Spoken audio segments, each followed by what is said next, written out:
Salam dəyərli müəllimələr. Bu günləri sizlər üçün Bloom idrak taksonomiyası haqqında sizlərə müsahibi üçün səsli izahımı çəkəcəm.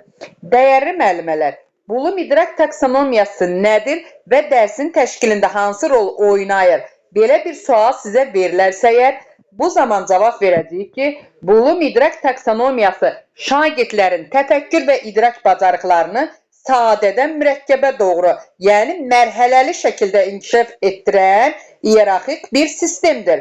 Yəni, müəllimə təlimin məqsədlərini dəqiq müəyyənləşdirməyə, sual və tapşırıqları şagirdlərin idrak səviyyəsinə uyğunlaşdırmağa və qiymətləndirməni doğru qurmağa imkan verir.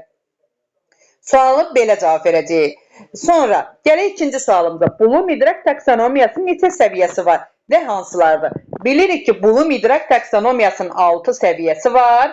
Deməli, bu səviyyələr xatırlamaq, anlamaq, tətbiq etmək, təhlil etmək, dəyərləndirmək və yaratmaqdır.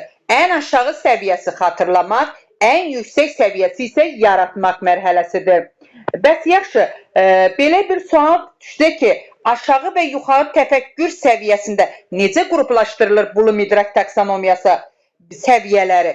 Belə deyəcəyik ki, aşağı təfəkkür səviyyəsinə, yəni A-T-S-yə xatırlamaq, anlamaq, tətbiq etmək aşağı təfəkkür səviyyəsidir.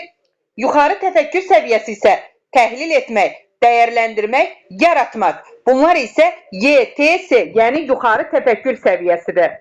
Sonra, gəlin elə dördüncü sualımız belədir ki, xatırlamaq səviyyəsinin əsas mahiyyəti nədir? Belə cavab verəcəyik ki, bu suala xatırlamaq məsələsi əzbərə dayanandır.